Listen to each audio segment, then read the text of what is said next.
Hello, Hadrian Colton speaking. I'm Harry. Call me Harry. Hi. Hi, Harry. You okay? This is Talooda calling you from Reunite. Hi, Talooda. Thank you for calling me. I have a major problem. Oh, your line is breaking up.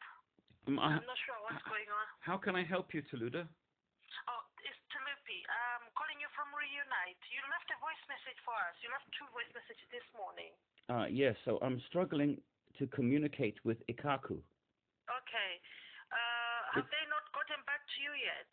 No. Because I think my manager did email them, and I'm not sure. I think what she got back was that they can't communicate with her if they don't have your consent from you direct. Yes. So the problem is that I'm trying to make some notes at the moment to try to explain my situation. Yeah. I have to take things slowly because if I rush into things, things will go wrong. Yes. And so the problem is at the moment that the person who has abducted the child is the only person capable of looking after the child. Okay. But the problem is they've gone to a foreign country where they don't speak the language and where the child has no family. The child has no family in that country and nobody who speaks the language. We don't want the child to be brought up as a foreigner. Okay. The child is not a foreigner. The child is from this country here. All the family are in this country. And so if the child goes to a foreign country, we can't help the child with the schoolwork. Of course. And furthermore, I can't possibly travel to that country because I'm disabled, and I will end up in trouble with the authorities there. Okay. And I don't know how the mother is going to travel back to the United Kingdom with that child. It doesn't make any kind of sense if she doesn't want to be here. Why would somebody come to a country where they're not welcome? Yeah. So we're in a very difficult situation. We're not just a standard family. And I'm writing some notes at the moment to try to explain to the Ikaku people that the situation we're in. But what I feel is this. I feel that the entire Ikaku system is set up to fail disabled people. Oh, sorry I feel that way because I really don't know how they work because I know that they're more or less like the middlemen because you send your application to them and then they have to forward it to the central authority in the Netherlands where the child is. And then that's more or less that's the extent of the but there are they'll still be communicating with you back and forth to give you updates and stuff, but I don't think they do much more than that. But what about if I'm a wanted criminal in the Netherlands? Then that should be a criminal case. If you are a wanted criminal in the Netherlands, then that's a separate case. It's not a separate case because the people in the Netherlands from Ikaku will hand my private details to I don't know who. I have no control over that, so I don't want them knowing my name. Okay. And the reason that I'm a wanted criminal in their country is not because I'm a criminal, it's because I have a brain injury and can't push my wheelchair properly. I'm constantly in the traffic and getting prosecuted by the police over there. And I haven't got the mental capacity to defend myself. So the place is extremely dangerous for disabled people. In their country, they don't give disabled people freedom to travel around. They lock them up in institutions. Oh, okay. I wasn't aware of that. Okay, be aware of this. In the country that you're talking about, disabled people have no freedom. There is no such thing as disability benefit. Disability benefits don't exist in that country. Okay? They don't give people disability benefits so they can have any degree of freedom. They are taken off the streets and they are locked up in the institutions. And everybody says, oh, look how wonderful the Netherlands is. The streets are so clean. There's no homeless or disabled people. Because they're locked up in institutions where they can't get into any trouble. Oh, dear. Okay, with the court case, that you started applying, the one that you applied, the Hague one, you don't necessarily have to be in that country because once you get the solicitor can do everything for you. I have no mental capacity. I am not allowed to instruct a solicitor. because I will fail the mental capacity exam. Do you not realize what brain injury means? Yeah, no, I do understand, but but I'm speaking to you, and to me, you sound very coherent. You sound articulate. So you can just articulate those your concerns to your solicitor. But this is my case. I want my child back because I've got these concerns that I cannot go to that country because of this and this and this is not good for my child and it's not good for myself as well. So your solicitor can take it from there as long as he's got the basics of the case. He can take it from there. But what you're failing to appreciate is that the solicitor cannot take my instruction unless I sit the mental capacity exam, which I will fail. And they will not take instructions from me. That is why in 2011, my other child was abducted by the police and the social workers and deported to a country where they had no family and was left homeless and was sexually abused. I don't want the same thing happening again. You have to understand that the system in which you are working fails disabled people. I understand. I'm just not sure what we can do here as a small organization in England, because I think this is something that you have to raise with ICACU, and ICACU needs to look at how they work with people with disabilities and how they can help with people with disabilities, because I don't know how they do it. I'm not sure how their system works, unfortunately. Well, I don't trust them in the slightest, because once my information goes over there, there's no longer any control about where that data goes. And I tried to, the child was abducted on the 4th of June. On the 17th of June, I was over there, and I ended up being prosecuted by the police because I couldn't propel my wheelchair properly. And I have outstanding court cases, and I haven't got my mental capacity to deal with this.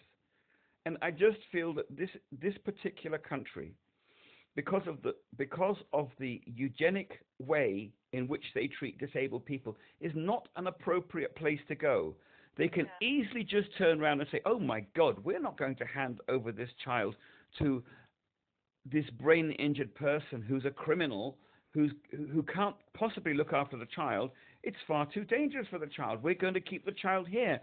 So I don't want that country knowing my name. I don't want that country knowing anything about my disability. Okay. And I feel, and on top of that, I have a guardian through the Court of Protection. Yeah. Okay. So if you do have a guardian, yeah. So this is now how you can handle this. Instead of you giving instructions to the solicitor, probably them misinterpreting or missing out a whole lot of a whole chunk of information that you might want to give to them. Then if you communicate with with your guardian, then your guardian can be your liaison between you and the solicitor. That way that your guardian is actually giving the accurate information that you want to be given to the solicitor. But the guardian is the one who abducted the child. There's a conflict of interest. Also, is that your guardian as well? Okay, because you said you had a guardian through court, so I thought that was your guardian, not the child's guardian. No, it's my guardian. My guardian has abducted my child. Okay. So can you see there's a conflict of interest? Yes, there is. So, and the reason why the guardian abducted the child is because the NHS and the social workers won't provide proper training to the guardian. So the guardian ended up with mental health problems because they couldn't cope. And that's why they abducted the child. I understand that part. Unfortunately, the only way you're going to sort this case out is through ICACU, is through ICSU. So if you don't want to communicate with ICSU, I'm not sure how you can go through. You can go ahead with the court case, because those are your port of contact is the ICSU. Yes, but I just want to point out, it's not that I don't want to communicate with them, is that the ICACU they've got no disabled access. They don't provide any support whatsoever to disabled people. Okay. It's nothing to do with what I want. It's to do with their complete absence of resources. Okay.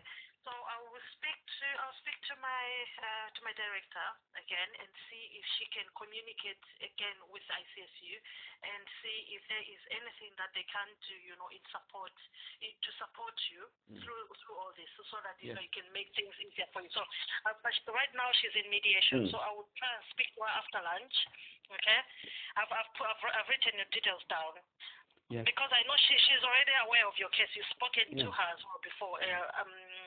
Alison, you've spoken to Alison before, haven't you? Yes.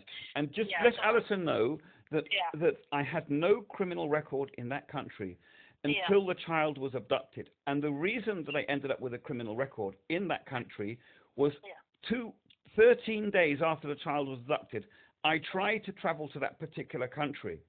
And and because of my complete vulnerability and the country's lack of disabled access, I ended up in trouble with the police because I couldn't push my wheelchair properly. And I'm being prosecuted in that country. And I do not want that country to know my name. I don't want that country to know that I am disabled. And this is very important. I need to protect my status as a vulnerable person. And also, I point out that in the Second World War, that country sent more Jews and disabled people to the gas chambers per capita than any other country in Europe. The country is extremely eugenic.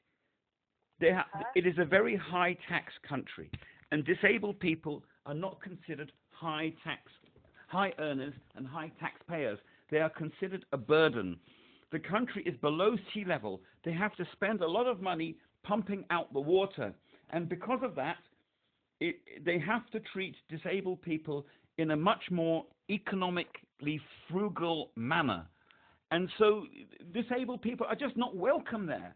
Then disabled people, that's why they have euthanasia, to get rid of people who are disabled. So it is not the kind of place that is friendly towards people who are disabled. Because of its nature, because it's below sea level, and they spend huge amounts of money pumping out the water. They cannot afford to support disabled people. I understand. Okay, I'll talk to Alison about all this and see where she can come in and how if she whether she can communicate with ICSU about your concerns, so that at least maybe there should be some form of way where you can proceed with your court case, but at the same time be protected from all this. Yes, I'm trying. I want to be protected, but the problem is there's a conflict of interest with the guardian.